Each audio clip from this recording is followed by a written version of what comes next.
राधे राधे, जय श्री कृष्णा। कैसे हो आप सभी? उम्मीद है आप सभी स्वस्थ होंगे, मस्त होंगे। और स्वागत है आपका मेरे एक और ब्यूटीफुल से व्लॉग में। जैसे कि आपने देखा है, मैंने शर को वॉश कर लिया है, नहा धो ली हूँ और आ गई हूँ माधव को उठाने। और भाई मेरा रोज़ का काम हो गया है। जैसे मैं अपने रूम को रोज़ बदलती रहती हूँ, ऐसे ही मैं माधव के मंदिर को भी रोज़ इधर से उधर चेंज करके देखती रहती हूँ, कैसे अच्छा लगेगा, कैसे सुंदर लगेगा। तो मैंने माधव को उठाया और पानी पिलाया, प्रणाम किया। उसके बाद आ गई सीधा किचन में, क्योंकि किचन भाई सबसे पहले आजकल संभालना पड़ रहा है, बच्चे स्कूल जाते हैं। तो मैं कूलर सबसे पहले लगाती हूँ, क्योंकि मुझे गर्मी ज़्यादा लगती है। कुछ गर्मी हो भी रही है, वैसे तो मौसम चेंज है, इतनी गर्मी नहीं है, लेकिन मुझे फ़ील होती है तो मैं कूलर लगा के ही काम करती हूँ। उसके बाद मैंने आलू पहले ही उबलने रख दिए थे जब मैं माधव को उठाने गई थी, क्योंकि फिर लेट हो जाता है बच्चों का लंच, और मुझे बच्चों के लिए बनाने हैं पराठे, सैंडविच, जो भी उनकी फरमाइश रहती है। तो मैं आलू को अब छील लूँगी। घर के रोज़ के इन्हीं कामों से हम बहुत बोरिंग होते जाते हैं, लेकिन क्या करें, काम तो होता ही है। और बोर हो गए तो इसके लिए हमें ब्रेक चाहिए होता है। आज मैं आप लोगों के साथ ऐसे टिप्स शेयर करूंगी जिससे आपको अपने काम बोरिंग नहीं लगेंगे, क्योंकि हर कोई अपने काम में खुशी ढूंढना चाहता है। हर कोई ढूंढ भी लेता है, लेकिन हम लेडीज़ सुबह उठती हैं और इसी काम को करना शुरू कर देती है, तो कभी कभी लगता है कि बहुत बोरिंग काम है। बच्चों के लंच पैक करने के साथ हम काम शुरू कर देते हैं। क्या उसके बाद आप लोग अपनी बालकनी में जाते हैं या फिर अपने चौक में, अपने गार्डन में? क्योंकि भाई देखिए, हर तरह के लोग व्लॉग को देख रहे हैं और उनके पास जैसी सुविधा उपलब्ध है। कोई छत पे रहता है, मतलब ऊपर के पोर्शन में जो लोग रहते हैं वो अपनी बालकनी में खड़े हो सकते हैं। जो लोग नीचे के पोर्शन में रहते हैं, जैसे मेरा एक ही फ्लोर है नीचे का बना हुआ, तो मैं अपने उधर पेड़ों के पास घूम लेती हूँ। ऐसे ही आप भी क्या पौधों के साथ अपना समय बिताते हैं? थोड़ा सा पक्षियों के लिए आप पानी भर के रख सकते हैं। 5-10 मिनट की वॉक आप लोग कर सकते हैं। इससे ना आपको बहुत ज़्यादा रिफ़्रेशिंग फ़ील कराती है। औरों के लिए दिन शुरू करने से पहले अपने लिए दिन शुरू करें। आप जो भी सुबह की ड्रिंक लेना पसंद करते हैं, जैसे कि चाय, तो चाय के साथ अपने आप को 5 मिनट दीजिए। अभी आप लोगों के अगर ऊपर चार्ज है ज़्यादा, सारी ज़िम्मेदारी है, तो सबसे पहले अगर आपने लॉन्ड्री लगा दी है सुबह की, तो बहुत अच्छी बात है। इससे काम आसान हो जाता है और छोटे-छोटे काम साथ के साथ जैसे मेरे चलते रहते हैं कि जैसे मुझे थोड़ा बहुत घर संगवाना, डस्टिंग करना, बच्चों के जो जाने के बाद सामान पड़ा रहता है उसको संगवाना, वो मैं साथ के साथ करती रहती हूँ। लॉन्ड्री के साथ ही सपोज़ करो किसी के शूज़ धोने हैं तो उसे सिर्फ मैं भिगो कर रख देती हूँ। अपने बेडरूम को हमेशा नीट एंड क्लीन रखिए, है ना? और अपने किचन को भी बिल्कुल साफ़ सुथरा रखिए, जिससे आपका मन और भी अच्छा होगा। जब आपको हर जगह सफाई मिलती है ना, तो पॉजिटिव वाइब्स आती है अपने आप से ही। और जैसे कि मेरे बच्चे जा चुके हैं, मेरा किचन क्लीन हो चुका है, सुबह का नाश्ता बन चुका है, अब मेरा समय जाएगा मेरे माधव के साथ। और भाई ये फीलिंग मैं आपको बता नहीं सकती। ज़्यादातर व्लॉग में मैं ऐसा ही बोलती हूँ, क्योंकि मुझे बहुत अच्छा लगता है जब मैं माधव के साथ होती हूँ। तो माधव को अच्छे से स्नान कराऊंगी और स्नान कराने के बाद इनको सुंदर सा तैयार कर दूंगी। अगर आप कामों से बोर होते हैं तो अपने साथ आप म्यूज़िक सुन सकते हैं, जिस भी तरह के आपके म्यूज़िक पसंद हो। जैसे कि आपको सॉन्ग पसंद है तो अच्छे सॉन्ग सुनिए, आपको भजन पसंद है तो आप लीन हो जाइए भजनों में। जो भी आपको म्यूज़िक अच्छा लगता है, उससे ना आपको बोरिंग फील नहीं होगा और काम करने में ज़्यादा मज़ा आएगा आपको। और तो मैंने इसके साथ ही माधव को देखो ड्रेस बना दी है, लाइट ग्रीन कलर की है। और मैंने इनकी ज्वेलरी ली थी, ये मुझे बहुत सुंदर लगती है, ये भी मैं पहना दूँगी। और माधव की बाँसुरी दी उनको, ये मैंने खुद टोपी बनाई थी, मुझे वो टोपी से ज़्यादा ये ज़्यादा अच्छी लगती हैं। उसके बाद मैं नाम जाप कर लूँगी। और नाम जाप से मैंने आपको बहुत बार बताया, मन को शांति मिलती है, सुकून मिलता है बहुत ज़्यादा। और आप बताइएगा मेरा मंदिर आप सभी को कैसा लगता है, क्योंकि मैं इसमें कुछ ना कुछ चेंज करती रहती हूँ। एक मैंने ये लिया है, इसमें मेरे महादेव हैं। अब मैं उनको जल दे दूँगी और उनसे भी आशीर्वाद ले लूँगी, क्योंकि देखिए बाहर तो मेरे शिवलिंग है ही, लेकिन वो काफ़ी बड़ी है, मैं मंदिर में नहीं रख सकती हूँ। तो मैंने दोनों जगह ही रख ली है, एक मेरे मंदिर में। और कान्हा जी को भी अकेला फील नहीं होता है, क्योंकि महादेव तो देवों के देव हैं, उनके साथ और भी अच्छा रहता है। और उसके बाद मेरे किचन में जो थोड़ा सा काम रह गया था, अब मैं दोबारा उस काम को कर लूँगी।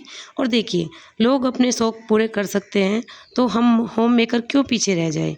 अगर आपको कुछ पसंद है तो ले लो, क्योंकि जो घर के काम को आसान बनाती है वो चीज़ें हमें ले लेनी चाहिए, क्योंकि काम हमें करना पड़ता है, किसी दूसरे को नहीं करना पड़ता। तो अपनी सुविधा के अकॉर्डिंग आप अपने घर में फैसिलिटी कर सकते हैं। एकदम से तो देखो किसी के साथ भी कुछ नहीं होता है, लेकिन धीरे धीरे, क्योंकि आप एक लेडीज़ हो, आपको बहुत सारे काम मैनेज करने पड़ते हैं। घर में पूरा दिन रहना पड़ता है, तो आपको ही पता है किस चीज़ की ज़रूरत है और आपको काम कैसे मैनेज करना है। तो उसके लिए सपोज़ करिए आपको फ्रिज को क्लीन करना पड़ता है बार-बार, तो आप उसके लिए मैट ले लीजिए, आपका काम आसान हो जाएगा और आपको पता है एक बार की सफाई आपके 15 दिन ईज़िली निकाल देती है। अगर हम एक बार अच्छे से क्लीनिंग कर देते हैं ना कहीं की, तो हमारे 10-15 दिन ईज़िली वहाँ से निकल जाते हैं। तो आप फ्रिज के लिए सामान ले सकती हो, आपको अच्छी-अच्छी बेडशीट, जैसे कि मुझे बहुत ज़्यादा शौक है, मैं बहुत जल्दी-जल्दी बेडशीट चेंज करती हूँ। तो क्योंकि बच्चे रहते हैं छोटे, ज़्यादा गंदगी होती है और कुछ के घरों में तो देखो भाई डॉगी भी रहते हैं, वो भी बेड पे बैठते हैं तो उनके बाल छूटते हैं। तो आप अपनी बेडशीट को भी दूसरे-तीसरे दिन उठा दीजिए करिए। क्योंकि देखो कपड़े तो हर किसी के घर में रोज़ ही धोते हैं, लेकिन बेडशीट जब चेंज हो जाती है ना और क्लीन नीट बेडशीट बिछती है, तो अलग ही फीलिंग आती है, बहुत अच्छा फ़ील होता है। और जिनके पास छोटे बच्चे हैं देखिए उनके घर में तो भाई सामान ऐसे ही फैलेगा, क्योंकि बच्चे हैं, बच्चे तो फैलाएँगे ही। लेकिन क्या है, आप अपनी हैबिट बना लीजिए कि आप साथ के साथ उन चीज़ों को मैनेज करती रहो। जैसे बच्चों की कबर्ड है, कपड़ों की कबर्ड है, या फिर उनकी स्टडी के कोई अलमारी है जिसमें वो अपना सामान रखते हैं, तो आप उनके लिए पाउच बनाइए, बास्केट बनाइए। क्योंकि मैं ज़्यादातर जो भी काम करती हूँ ना बास्केट में ही करती हूँ। मुझे बास्केट रखना बहुत अच्छा लगता है। जैसे बच्चों के हैंकी एक अलग बास्केट में होंगे, बच्चों की सॉक्स है वो अलग होंगी, बच्चों की पेंसिल वगैरह एक अलग बॉक्स में होंगी, और बच्चों के जैसे कलर वगैरह है, क्योंकि बच्चों का आजकल क्रिएटिविटी का बहुत सारा काम हो जाता है। तो उनके लिए भी ना आप अलग स्पेस बना सकती हैं। मतलब उनके या तो पाउच खरीद लीजिए, ऑनलाइन बहुत सारी चीज़ें आती हैं, या फिर आप मार्केट में अगर जा पाती हैं तो आप छोटी-छोटी बॉक्सेस से ले लीजिए। उसमें अलग-अलग सेपरेट करके रखोगे ना, तो बच्चों को भी आसानी रहती है ढूँढने में और आपको भी बहुत ज़्यादा आसानी होती है। जैसे कि देखिए मैंने अपनी सुविधा के लिए ये वॉशिंग मशीन मेरे पास 2 तरह की है, एक ऑटोमेटिक है, एक नॉर्मल है, लेकिन मैं दोनों का ही यूज़ कर लेती हूँ। ऐसा नहीं है कि बस इसके ऊपर ही डिपेंड हो गई हूँ, नहीं। कुछ कपड़े ऐसे होते हैं जो मुझे ऑटोमेटिक में धोने होते हैं, जिनका कलर नहीं निकलता है, तो मैं रात को लगा के छोड़ देती हूँ, सुबह तक ईज़िली वो वॉश हो जाते हैं, सूख जाते हैं। फिर जब सुबह जिस अकॉर्डिंग लाइट आती है, तो मेरे जो बाकी के कपड़े होते हैं वो मैं नॉर्मल मशीन में वॉश कर लेती हूँ। क्योंकि लाइट बीच में जाती रहती है, तो दिन में मैं ऑटोमेटिक मशीन का यूज़ नहीं कर सकती हूँ। और देखिए मेरे कपड़े धो गए हैं और सूख गए हैं, और घर भी हो गया है नीट क्लीन। कुछ कपड़े वो बेड पे रखे हैं जो मैंने फ़ोल्ड किए थे सुबह, अभी रखे नहीं हैं। मेरा झाड़ू पोछा सब कुछ एकदम क्लीन क्लीन। मुझे तो बहुत अच्छा लगता है, पंखे चला दिए ताकि जल्दी सूख जाए, क्योंकि मौसम थोड़ा ऐसा ही हो रहा है, जल्दी से सूखता नहीं है। मेरा सब कुछ एकदम नीट एंड क्लीन है, और ये टाइम मुझे बहुत अच्छा लगता है। और फिर आप कहोगे मैंने आज सभी रूमों की फिर से बेडशीट को कर दिया है चेंज। ये मम्मी पापा का रूम है। मतलब मैं ना 3 दिन या 4 दिन लास्ट होते होंगे जिसमें मैं बेडशीट को चेंज कर देती हूँ। और उसके बाद मैंने किया थोड़ा-सा डीआईवाई। आज मेरे पास टाइम था, तो टाइम बचता है तो मैं उसको कहीं न कहीं यूटिलाइज़ कर ही लेती हूँ। जैसे कि ये पॉट था जिसमें मैंने महादेव को बिठाया था, तो ऐसे मैंने 2 लिए हैं। मैं दोनों को पेंट कर दूँगी। एक में मैं कान्हा जी को स्नान कराया करूँगी। भाई मिट्टी के उसमें स्नान करने में जैसे बच्चों के स्विमिंग पूल होते हैं ना, ऐसे ही मैंने सोचा क्यों ना महादेव को सॉरी कान्हा जी को भी उसमें एन्जॉय कराऊँ। पानी अच्छे से भर जाता है, तो उसमें वो बैठ के रह सकते हैं, ज़्यादा गर्मी होती है। अच्छा मतलब मुझे ऐसा फ़ील हुआ कि जब हर चीज़ मिट्टी से जुड़ी है, तो क्यों ना कान्हा जी को मिट्टी के पोट में ही स्नान कराया जाए। लेकिन उसके लिए मैं कर दूँगी सबको पेंट, और एक बनाऊँगी मैं महादेव का सिंहासन कहो या उनका सोफ़ा कहो, उनके बैठने का स्थान। अभी तो मैंने सिर्फ़ ऐसे ही रख रखे थे, लेकिन मैंने कुछ सोचा है, उसके लिए आपको मेरे रोज़ व्लॉग देखते रहना पड़ेगा। तो मैंने इनको अच्छे से पेंट कर दिया येलो कलर के। अब मैं इनको सूखने के लिए रख दूँगी, क्योंकि ये मैंने वो पेंट किया है जो गेटों पे नहीं होता, ये पेंट छूटता नहीं है और इसकी फिनिशिंग बहुत अच्छी आती है। वैसे मुझे ड्राइंग का बहुत ज़्यादा शौक है, तो मेरे पास बहुत सारे कलर हैं, आप देख भी रहे होंगे। ये सब मेरे फैब्रिक के कलर हैं। इनसे ही मैं कोई भी दीवार पे पेंटिंग होती है या किसी पॉट को सजाना होता है, किसी मटकी को सजाना होता है, वो सब मैं इससे ही कर लेती हूँ। और इस मेरा मन भी लगता है, इसलिए बोलती हूँ ना, अपने आप को व्यस्त रखिए, किसी की बातों में ध्यान मत दीजिए। आपको जो पसंद है वो काम करिए, अपने टाइम को थोड़ा-सा मैनेज करिए, और फिर बचे हुए टाइम में आप ये काम कर सकती हूँ। ये एक तरह का थिनर आता है, जिससे ये जो प्लास्टिक का जो ये पेंट है ना गेट वाला, ये ईज़िली छूट जाता है। भाई जैसे ही मैंने ये हाथों से छुटाया, माइंड ने बिल्कुल काम नहीं किया कि वॉश बेसिन पूरा गंदा हो जाएगा, और देखिए येलो हो गया और थोड़ा-सा काम बढ़ गया। तो मैंने फिर हैंड वॉश से अच्छे से किया क्लीन, क्योंकि इसमें ना मिट्टी के तेल जैसी खुशबू आती है थोड़ी-सी। तो उसके बाद मैंने देखा भाई वो वॉश बेसिन बहुत गंदा हो गया है, तो मैं लाई हार्पिक, अच्छे से अब मैं इसको भी कर दूँगी क्लीन। क्योंकि फिर वो येलो येलो दाग ना बड़े गंदे दिखते हैं। देखो बहुत ज़िद्दी दाग थे, क्योंकि ये पेंट बहुत पक्का होता है, ईज़िली छूटता नहीं है, लेकिन मैंने साथ के साथ कर दिया तो ये साफ़ हो गया है। उसके बाद अचानक ये मौसम हुआ ख़राब, देख रहे होंगे आपको। वैसे तो धूप निकली है, लेकिन हवा बहुत तेज़ चल रही थी, कपड़े सारे उड़ रहे थे। अब मैं कपड़ों को उतार दूँगी। और मुझसे सब पूछते हैं, इतना काम करती हो तुम, थकती नहीं हो? थकती हूँ, लेकिन खुद को खुश रखती हूँ, क्योंकि अपने लिए समय कैसे ना कैसे मैनेज करके निकाल लेती हूँ। और जो मुझे पसंद होता है, अगर मैं पूरे दिन में एक वो काम कर लेती हूँ ना, तो मेरी थकान छूमंतर हो जाती है। तो उसके बाद मैंने बना दिया था खाना बच्चों के लिए। और थोड़ी सी पीठी सुबह बच गई थी, जब वो अपने सैंडविच लेके गए थे, तो बच्चों ने फिर से फरमाइश करी पराठे की, तो मैंने उनके लिए पराठा बना दिया। फिर मुझे करना था नियार, क्योंकि मम्मी पापा बाहर गए हुए थे, तो मैंने गाय के लिए कर दी थी सानी। भाई जब भुसकी करते हैं तो बहुत दिक्कत होती है। शुक्र है कि ये सानी हरे घास की है, तो ये उड़ता नहीं है, दिमाग में चढ़ता नहीं है।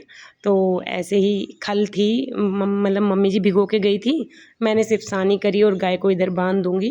भाई गैया बहुत भागती है, और इधर देखिए इधर बन जाती है दिन में हमारी गाय, क्योंकि इधर थोड़ा छाँव है, पेड़ पौधे हैं, और इनको इस पक्के से थोड़ी सी राहत मिल जाती है, तो मैंने उनको इधर बांध दिया यहाँ पे। अब आ गई थी लाइट, तो मैं पानी भर दूंगी और सभी पशुओं को पानी पिला दूंगी, क्योंकि भाई निहार खाने के बाद भूख लगती है, जैसे खाने के बाद हमको होती है ना क्रेवी पानी पीने की, ऐसे ही पशुओं के साथ रहता है। तो अब मैं इनको पानी दिखा दूँगी। भाई जिधर भी जाओ, लेकिन गोबर तो इनके आसपास रहता ही है। तो मैंने पहले इधर का गोबर इकट्ठा कर दिया था, और मम्मी पापा आ गए थे। और तो आज मेरा पूरे दिन से बीपी बहुत ज़्यादा हाई था, तो डॉक्टर को बुलाया और बीपी चेक कराया, तो बीपी काफ़ी हाई था, सर में दर्द था, पूरा दिन भूख भी नहीं लगी। और काम तो आप देख ही रहे हो कि भाई काम तो देखो करना ही पड़ता है। आप इसे रो के करो, हँस के करो, आपका काम है, आपको ही करना पड़ेगा। आपका घर है, आपका परिवार है, आपको ही सँभालना पड़ेगा। फिर जो कपड़े मैंने उतारे थे, शाम हो चली है, मैंने कपड़ों को उठा दिया। और इधर जब गैया ने वो गोबर ज़्यादा काट रखा था, तो तबीयत थोड़ी डाउन थी, मैंने तब नहीं उठाया। तो अब मैं अच्छे से रड़के से इसको इकट्ठा कर लूँगी, और फिर सारे गोबर को उठा के डाल दूँगी। तो मैंने इधर रड़का लगाया, और उधर भी सारे को मिट्टी हो जाती है, क्योंकि हवा काफ़ी चली हुई है। तो मम्मी जी थक गई थी, बाहर से आई थी, तो वो रेस्ट कर रही थी, तो मैंने इधर भी लगा दिया रड़का। देखो आपको दिख भी रहा होगा कितना गंदा हो जाता है। खुले घर का जितना मज़ा है, उतनी सफाई भी है। तो हो चली है शाम, और शाम को मुझे बनानी थी पुदीने की चटनी। तो उसके लिए मैंने टमाटर, प्याज और पुदीना ले लिया है, और अब मैं इसकी चटनी बना दूँगी।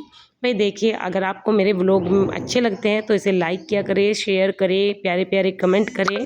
और आप किस तरह के व्लॉग देखना पसंद करते हैं, तो प्लीज़ मुझे कमेंट में बता सकते हैं। मैं आपके साथ वो शेयर करती हूँ जो मैं रोज़ करती हूँ, जो मेरी फीलिंग होती है, या जैसा मुझे लगता है कि ऐसा करने से हमारा काम आसान हो जाता है। तो मैं अपने एक्सपीरियंस आप लोगों के साथ शेयर करती हूँ। और मुझे लगता भी है कि आप लोग अगर थोड़ा सा भी मेरी तरह से अपने काम को मैनेज करेंगे, तो आप अपने लिए समय निकाल पाएंगे। तो इधर मेरी चटनी बन गई है, और चटनी इतनी अच्छी लगती है ना पुदीने की। शाम को मीठा दूध हो गरम सा थोड़ा, और रोटी हो, चटनी हो, और साथ में मक्खन हो, नूनी घी जिसको बोलते हैं, तो स्वाद दोगुना हो जाता है। तो मेरी चटनी बनके हो गई है तैयार। और शाम को भी मेरा थोड़ा सा सेम रूटीन रहता है, दूध निकल आया है, अब मैं दूध को गर्म कर दूँगी और आटा लगाऊंगी, सबके लिए खाना बनाऊंगी। इधर मैंने सलाद को कट कर दिया, और जैसे ही मैंने आटे लगाने की तैयारी करी, तो बच्चे पापा के साथ ले आए थे मोमोज़, और आज चलेगी इनकी मोमोज़ पार्टी। बताना व्लॉग कैसा लगा, मिलते हैं कल नए व्लॉग में। राधे राधे।